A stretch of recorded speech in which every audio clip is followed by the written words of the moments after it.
Suit boot भी पहना दिए। बोले नहीं सर, आज आप ससुराल में तो ससुराल वाला कपड़ा पहनिए, जंगली हम नेता वाला कपड़ा पहनते हैं, कुर्ता पजामा पहनते हैं। तो सब मिलकर भी दे दिया कोट पैंट। तो मैंने चलिए, ससुराल वाला बात है तो सबको दिखना भी चाहिए कि भाई दामाद जी आए हैं और आपसे तो विशेष लगाव है। आपसे खास करके बेगूसराय जिला, नैनपीपल, सराई, ये बकरी, ये सब जगह से जो विशेष हमारा लगाव है। आप लोग जो है वो हमारे घर परिवार के लोग हैं और निश्चित तौर पे आप हमको ताकत दीजिएगा तो निश्चित तौर पे आपका घर परिवार, पूरा बिहार मजबूत होगा साथियों, पूरा बिहार मजबूत होगा। अभी मला लीजिए। हाँ,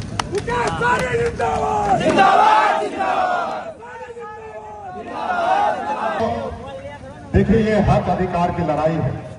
अभी आप जो देख रहे हैं मैदान में, सभागार में, एक कर्पूरी ठाकुर जी का परिक्रमा है। ये नाई समाज से आते थे और बहुत ही गरीब परिवार में जन्म लिए थे। अगर बिहार में अगर अति पिछड़ा समाज अगर थोड़ा बहुत अगर सर उठा कर अगर जी रहे हैं तो ये माननीय हमारे भारत रत्न कर्पूरी ठाकुर जी का देन है साथियों। आज कल्पना कीजिए कि अगर आज कर्पूरी ठाकुर जी लड़ाई लड़कर और आपके लिए आरक्षण अगर व्यवस्था नहीं कराते हैं अति पिछड़ा का, तो आज आपको वार्ड में या मुखिया या जिला परिषद सदस्य या आज अति पिछड़ा का बेटा नहीं बनता बड़ी संख्या में साथियों। तो निश्चित तौर पे आज आप धूप में है, परेशान होते होंगे, लेकिन सोचते होंगे कि हमको क्या फायदा मिलेगा। लेकिन जब आज आप लड़ाई लड़िएगा तो आपके आने वाला जो पीढ़ी है वो सर उठा के जिएंगे साथियों, सर उठा के जिएंगे।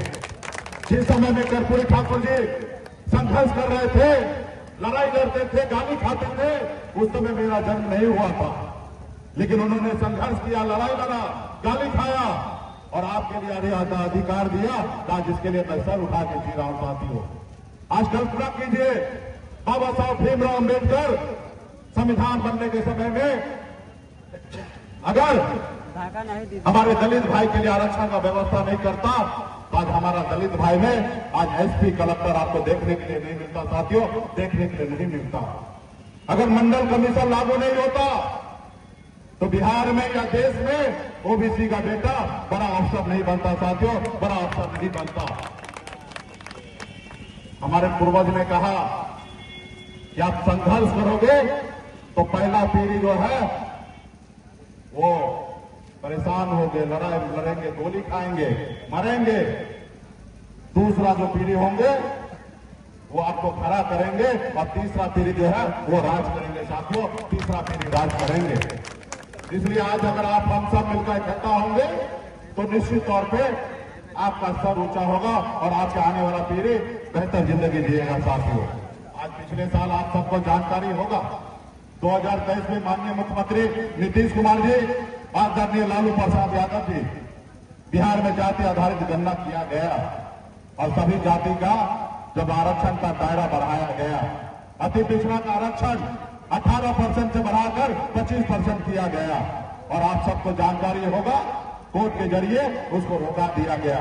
वो एक षड्यंत्र है साथियों, वो आपको नहीं चाहता है कि आप आगे बढ़े और कोर्ट में बीच में रंगा डराकर आपको आरक्षण रोक दिया गया।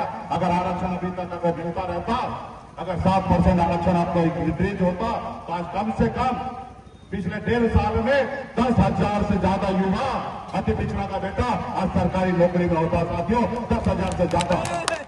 लेकिन नहीं वो, और आपके पास भी वो खून नहीं है क्या आपने धरना नहीं किया, प्रदर्शन नहीं किया, आपने लड़ाई नहीं लड़ा, और जिसका कारण है कि आज आपका भाई बेटा आज आपके पंचायत में बैठा है, उसको आरक्षण से दूर कर दिया गया। आज भाजपा ने वो भी सरकार बनाए, मोदी जी आए और 10% ईडब्ल्यूएस का आरक्षण लागू किया गया। सामान्य वर्ग जो ऊंचे जाति के लोग हैं उनको 10% आरक्षण दिया गया। हमने विरोध नहीं किया, हमें उससे लेना देना भी नहीं है। हम मानते हैं कि समाज में चाहे जो भी जाति के लोग अगर दूर कर दिया गया। आज भाजपा ने वो भी सरकार बनाए, मोदी जी आए और 10% ईडब्ल्यूएस का आरक्षण लागू किया गया। सामान्य वर्ग जो ऊंचे जाति के लोग हैं उनको 10% आरक्षण दिया गया। हमने विरोध नहीं किया, हमें इससे लेना देना भी नहीं है। हम मानते हैं कि समाज में चाहे जो भी जाति के लोग गरीब है तो सरकार का काम है अच्छा पॉलिसी बनाना चाहिए। लेकिन मोदी जी ने 10% आरक्षण लागू किया, हमने नहीं रोका, कोर्ट भी नहीं रोका। लेकिन अति पिछड़ा को जब खाने की बात हुआ, उनको मान सम्मान देने की बात हुआ, तो पूरा हिंदुस्तान के लोगों को पेट में दर्द होने लगा और कोर्ट के जरिए उनको रोक दिया गया। आज आपको आरक्षण से आप दूर हैं साथियों। तो कब लड़ेगा, कौन लड़ेगा? आपका भाई, आपका बेटा ही लड़ेगा। अगर कर्पूरी ठाकुर जी अगर अति पिछड़ा समाज से नहीं आते, पिछड़ा समाज से नहीं आते, तो आपके लिए कैसे लड़ाई लड़ता? आज मैं भी अगर मल्ला का बेटा नहीं होता तो क्या मुंबई छोड़कर निषाद के लिए लड़ाई लड़ता? नहीं लड़ाई लड़ता। आज तक कोई दूसरे समाज के लोग आपके हक अधिकार के लिए लड़ाई लड़ा? नहीं लड़ाई लड़ा साथियों। इसलिए साथियों, कर्पूरी ठाकुर जी के बाद बिहार में एकमात्र पार्टी है वीआईपी पार्टी, विकासशील इंसान पार्टी, जो कर्पूरी ठाकुर जी को विचार पे चलने का काम कर रहे हैं साथियों, विचार पे चलने का काम कर रहे हैं। हमारी पार्टी का घोषणा है आने वाला समय 2025 का जब चुनाव होगा उसमें 50% सीट जो है वो अति पिछड़ा और दलित भाई के लिए रिजर्व होगा साथियों। अति पिछड़ा और दलित भाई के लिए रिजर्व होगा। अगर पार्टी अगर 50 सीट पे लड़ेगा तो 25 सीट हम अति पिछड़ा को लड़ाएंगे, दलित भाई को लड़ाएंगे और 25 सीट में जनरल लोगों को, बाकी लोगों को हम लड़ाने का काम करेंगे। ये हम क्यों कह रहे हैं? क्योंकि हम अति पिछड़ा से आते हैं। अगर यही दम मोदी जी में है तो वो भी आके बताए कि बिहार में 36% अति पिछड़ा का संख्या है और 243 सीट में अगर 36% की बात करेंगे तो 90 विधायक जो है अति पिछड़ा का होना चाहिए। क्या मोदी जी देंगे? नहीं देंगे। क्यों नहीं देंगे? क्यों वो नहीं चाहता कि आप आगे बढ़े, वो चाहते हैं कि आप गुलाम बन के रहिए। आज मोदी जी को वोट चाहिए, सिर्फ 5 किलो चावल देकर वो सोचते हैं कि देश का विकास कर रहे हैं। आपको सोचना पड़ेगा कि 5 किलो चावल विकास है कि आपका बच्चा का नौकरी मिल जाए वो विकास है। ये सोचने का काम आपको है साथियों। हम तो कहते हैं मोदी जी हमको 5 किलो चावल राशन नहीं चाहिए, हमारे बच्चे के लिए पढ़ने के लिए स्कूल चाहिए साथियों। उनके पढ़ने के लिए स्कूल की व्यवस्था करें। हमारे बच्चे जब बीमार पड़ते हैं तो उनके इलाज के लिए हॉस्पिटल चाहिए, हमें 5 किलो चावल नहीं चाहिए। आज हमारे भाई, हमारा बेटा वो आज पढ़ लिख कर बेरोजगार है, हमें 5 किलो चावल नहीं चाहिए। हमारे बच्चे के लिए रोजगार चाहिए, उसको सरकारी नौकरी चाहिए, हमें चावल नहीं चाहिए। तब जाके आपके समाज में बदलाव होगा। क्या हम लोग भीख मांगने वाले लोग हैं? क्या आप चाहते हैं कि आज आप 5 किलो चावल पे निर्भर है, आपके आने वाला बच्चा भी 5 किलो चावल के पीछे देखता रह जाए? वो डीलर के पीछे लाइन लगा के बैठे सिर्फ 5 किलो चावल के लिए? आज लोग इतना, दुनिया इतना आगे निकल चुका है कि एक दिन सोता है एक होटल में, उसमें 1.5 करोड़ रुपया भरता है। आप बताइए दुनिया कितना आगे निकल गया है। एक दिन अगर कोई होटल में जाके रुकता है तो 1.5 करोड़ रुपया एक दिन का होटल का किराया है। ये संसार इतना आगे बढ़ चुका है और आपको 5 किलो चावल में बांटने का लिए लगा है। इसलिए हमारे पार्टी के जितने भी नेतागण हैं, अब समय आ चुका है, 2025 का चुनाव का समय है और हम लोग महागठबंधन में हैं साथियों। हम लोग लालू प्रसाद यादव जी को विचार को मानने वाले लोग हैं और लालू प्रसाद जी का विचार वही है जो जमीन पर बैठते हैं उनको कुर्सी पर बैठाने का काम करने वाला आदरणीय लालू प्रसाद यादव जी है। अगर लालू प्रसाद जी 90 से लेकर 2005 तक अगर लड़ाई नहीं लड़ते तो लोग हमको सर उठा के जीने लायक नहीं छोड़ते। लोग तो ऐसे थे पहले जो हम लोगों के पूर्वज के हाथ से पानी नहीं पीते थे, ऐसा समाज बना के रखा था। ये हमारे कर्पूरी ठाकुर जी, बाबा साहब भीमराव अम्बेडकर जी, मुलायम सिंह यादव जी, बहन मायावती जी, स्वर्गीय पासवान जी, इन लोगों का देन है कि समाज आज मजबूती से खड़ा हुआ साथियों। तो आज समय आ चुका है कि आपको भी अपने बीच में से अति पिछड़ा का बेटा को बिहार में नेता बनाकर और मजबूती से अपने हक अधिकार लेने का साथी है। और ये जब होगा जब आपका भाई, आपका बेटा बिहार में सीएम और डिप्टी सीएम बनेगा, तब जाकर ऐसा होगा। जब देश में जाके खड़ा होगा, दिल्ली में आपकी सरकार होगा, तब जाके आपके हक अधिकार होगा। आज बिहार में सबसे ज्यादा संख्या अति पिछड़ा का है साथियों। अति पिछड़ा का मैं नहीं कह रहा हूं, ये माननीय मुख्यमंत्री नीतीश कुमार जी का जाति आधारित गणना हुआ, उसमें बता दिया गया कि 36% जो है अति पिछड़ा है साथियों। फिर हम दूसरे के पास कटोरा लेके क्यों जाए? हमारा अपना पार्टी अपना दल है। हम जितने भी बिहार में अति पिछड़ा समाज के लोग अलग अलग दल बना के बैठे हैं, हम सब भाई एक साथ होंगे, एक मिलेंगे और हाथ को मजबूत करके और मजबूती से लड़ाई लड़ेंगे तो निश्चित तौर पर हम कामयाब होंगे और जीतेंगे। इसके लिए मैं विशेष तौर पर फिर से धन्यवाद देता हूं बहन किरण जी को, सरजीत जी को। आपने अच्छा निर्णय लिया कि वीआईपी पार्टी को हाथ को मजबूत करने के लिए आप यहाँ पे आए हैं, इसके लिए मैं तहे दिल से आपको धन्यवाद देता हूँ।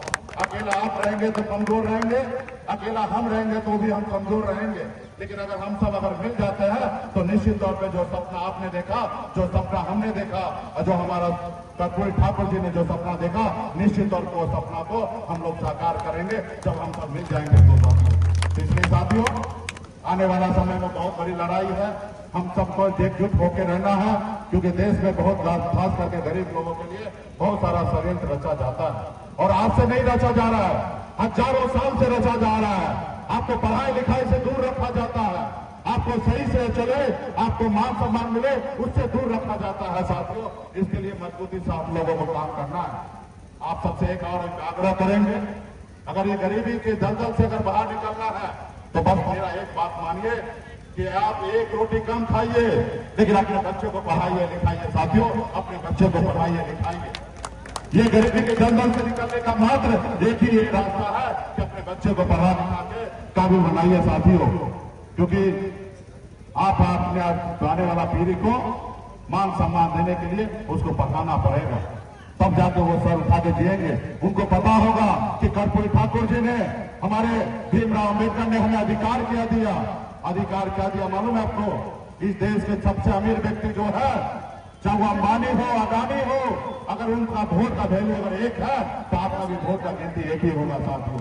आज आपके वोट से, चाहे वार्ड का सदस्य हो या देश का प्रधानमंत्री, आपके वोट से बनता है साथियों। ये अधिकार आप में है साथियों। आप अगर चाहेंगे तो देश का प्रधानमंत्री बदल सकते हैं साथियों। ये ताकत आपके पास है, सिर्फ जरूरी है कि अपनी शक्ति को पहचानिए। जैसे हनुमान जी को शक्ति था, लेकिन उनको एहसास नहीं था कि 7 समुद्र जाके लंका को जला सकते हैं। जब उन्हें हनुमान जी को याद दिलाया गया तो हनुमान जी ने 7 समुद्र पार जाके रावण को लंका जलाने का काम किया। वही शक्ति आपके पास है। जिस रोज आप अपनी शक्ति को एहसास कर लेंगे, उस रोज आपका भाई, आपका बेटा बिहार का मुख्यमंत्री बन जाएगा, देश का प्रधानमंत्री बन सकता है साथियों। उस रोज देश का प्रधानमंत्री बन सकता है। और हमको क्या चाहिए? हमको कुछ अधिक नहीं चाहिए। ये संविधान में जो मिला है वही उतना अधिकार हमको चाहिए जो बाबा साहब भीमराव अम्बेडकर ने लिखा है, वही अधिकार हमको चाहिए। इसलिए साथियों, ये जब होगा जब आपका भाई वहां पे पहुंचेगा। 3.25 लाख करोड़ का बजट बनता है हर साल में, लेकिन जब बजट बनता है तो अति पिछड़ा का बेटा मजबूती से वहां बात रख पाता है, और जब वहां पे बात रखेगा तो निश्चित तौर पे आपके लिए काम होगा। जब मैं मंत्री बना, मैं किसी का रहमो करम पे मंत्री नहीं बना, मेरा अपने दम पे मैं मंत्री बना था। मेरे सहयोग से बिहार में मुख्यमंत्री बना। अगर हम समर्थन नहीं देते तो बिहार में मुख्यमंत्री नीतीश कुमार जी शपथ नहीं ले पाता। ये ताकत हमारी बना साथियों, इतना ताकत बना, और हमने एक जात के साथ खड़ा रहकर ये ताकत हासिल कर लिया। आज अति पिछड़ा 128 जाति है, अगर हम सब 128 जाति अगर मिल जाएंगे तो निश्चित तौर पे निषाद अति पिछड़ा का बेटा बिहार का मुख्यमंत्री बनेगा। अम्बेडकर ने हमें अधिकार क्या दिया? अधिकार क्या दिया मालूम है आपको? इस देश के सबसे अमीर व्यक्ति जो है, चाहे वो अंबानी हो, अदानी हो, अगर उनका वोट का वैल्यू अगर एक है तो आपका भी वोट का गिनती एक ही होगा साथियों। आज आपके वोट से, चाहे वार्ड का सदस्य हो या देश का प्रधानमंत्री, आपके वोट से बनता है साथियों। ये अधिकार आप में है साथियों। आप अगर चाहेंगे तो देश का प्रधानमंत्री बदल सकते हैं साथियों। ये ताकत आपके पास है, सिर्फ जरूरी है कि अपनी शक्ति को पहचानिए। जैसे हनुमान जी को शक्ति था, लेकिन उनको एहसास नहीं था कि 7 समुद्र जाके लंका को जला सकते हैं। जब उन्हें हनुमान जी को याद दिलाया गया तो हनुमान जी ने 7 समुद्र पार जाके रावण को लंका जलाने का काम किया। वही शक्ति आपके पास है। जिस रोज आप अपनी शक्ति को एहसास कर लेंगे, उस रोज आपका भाई, आपका बेटा बिहार का मुख्यमंत्री बन जाएगा, देश का प्रधानमंत्री बन सकता है साथियों। उस रोज देश का प्रधानमंत्री बन सकता है। और हमको क्या चाहिए? हमको कुछ अधिक नहीं चाहिए। ये संविधान में जो मिला है वही उतना अधिकार हमको चाहिए जो बाबा साहब भीमराव अम्बेडकर ने लिखा है, वही अधिकार हमको चाहिए। इसलिए साथियों, ये जब होगा जब आपका भाई वहां पे पहुंचेगा। 3.25 लाख करोड़ का बजट बनता है हर साल में, लेकिन जब बजट बनता है तो अति पिछड़ा का बेटा मजबूती से वहां बात नहीं रख पाता है, और जब वहां पे बात रखेगा तो निश्चित तौर पे आपके लिए काम होगा। जब मैं मंत्री बना, मैं किसी का रहमो करम पे मंत्री नहीं बना, मेरा अपने दम पे मैं मंत्री बना था। मेरे सहयोग से बिहार में मुख्यमंत्री बना। अगर हम समर्थन नहीं देते तो बिहार में मुख्यमंत्री नीतीश कुमार जी शपथ नहीं ले पाता। ये ताकत हमारी बना साथियों, इतना ताकत बना और हमने एक जात के साथ खड़ा रहकर ये ताकत हासिल कर लिया। आज अति पिछड़ा 128 जाति है। अगर हम सब 128 जाति अगर मिल जाएंगे तो निश्चित तौर पे निषाद अति पिछड़ा का बेटा बिहार का मुख्यमंत्री बनेगा साथियों, अति पिछड़ा का बेटा मुख्यमंत्री बनेगा। और जब हम मंत्री बने तो 90% तक अनुदान हम अपने विभाग में दिए थे। अगर किसी को अगर गाड़ी खरीदना हो तो उसको 90% तक सरकार पैसा देगा। अति पिछड़ा के लिए मैं स्कीम को चलाया था। ये मैंने किया इसलिए क्योंकि मैं अति पिछड़ा चाहता हूँ। वर्षों से आप परेशान हैं, इसलिए हमने आपके लिए ये योजना लाया था। लेकिन उन लोगों को अच्छा नहीं लगा जो देखा कि वर्षों से निषाद समाज, मोहल्ला समाज हमारा गुलाम बन गया है, ये मालिक बन गया है, इसको रोको, खत्म करो। आज मेरे विधायक को खरीद लिया, हमको सरकार से बाहर कर दिया जो सरकार में हमने बनाया था। तो हमें कोई परवाह नहीं है। बिहार में अति पिछड़ा समाज जाग रहा है और निश्चित तौर पर जिसको जागेंगे उसको 44 नहीं 40 बनाएंगे और 125 बनाकर बिहार में सरकार बनाएंगे। इसलिए तमाम हमारे जितने भी पार्टी के नेतागण हैं यहाँ पे, जितने भी हमारे साहू समाज से आए हैं, निषाद समाज से आए हैं, अति पिछड़ा समाज से आए, जितने भी जनप्रतिनिधि आए हैं, आप सबको धन्यवाद देता हूं। और आप लोग घर पे जाइए, विचार कीजिए कि आज अति पिछड़ा के साथ क्या हो रहा है। अगर अति पिछड़ा के अगर भविष्य के लिए, बेहतर के लिए लड़ाई चलाना चाहते हैं तो गाँव गाँव में चर्चा कीजिए। अब वीआईपी पार्टी, विकासशील इंसान पार्टी को और अपने नेता का नाम को पहुंचाइए, तब जाके आने वाला समय में आपका कल्याण होगा। तो आप सभी को बहुत बहुत धन्यवाद। और धूप है इसलिए मैं ज्यादा समय नहीं लेना चाहता हूं क्योंकि काफी पैनोरमा ग्रुप, जो सोचता है वो करता है। ये लो, मुंह मीठा करो। आज मैंने अपना जॉब छोड़ दिया, अब हम पूर्णिया वापस जाएंगे। जॉब छोड़ दिया है? मतलब ये घर कैसे चलेगा? हम करेंगे क्या? और माँ बाबूजी क्या बोलेंगे? इसलिए मैं एक और मिठाई का डब्बा लाया। अपने बिजनेस के लिए लोन अप्रूव हो गया। अरे लोन अप्रूव हो गया वो तो ठीक है, लेकिन पूर्णिया में हम रहेंगे कहाँ? अपना घर भी तो नहीं है वहाँ। इसलिए तो एक और मिठाई का डब्बा अलग से लाया हूं। हमने पूर्णिया में घर ले लिया है, पूर्णिया के ई होम्स पैनोरमा में। पूर्णिया में पैनोरमा ग्रुप लेकर आए हैं ई होम्स पैनोरमा। बड़ा घर, आलीशान जिंदगी और अत्याधुनिक सुविधाओं के संग। अरे अब क्यों मुंह मीठा करवा रही हो? क्योंकि हम घर वापसी जो कर रहे हैं। घर वापसी की खुशी पूर्णिया में ई होम्स पैनोरमा के संग। E homes panorama, luxurious lifestyle redefined.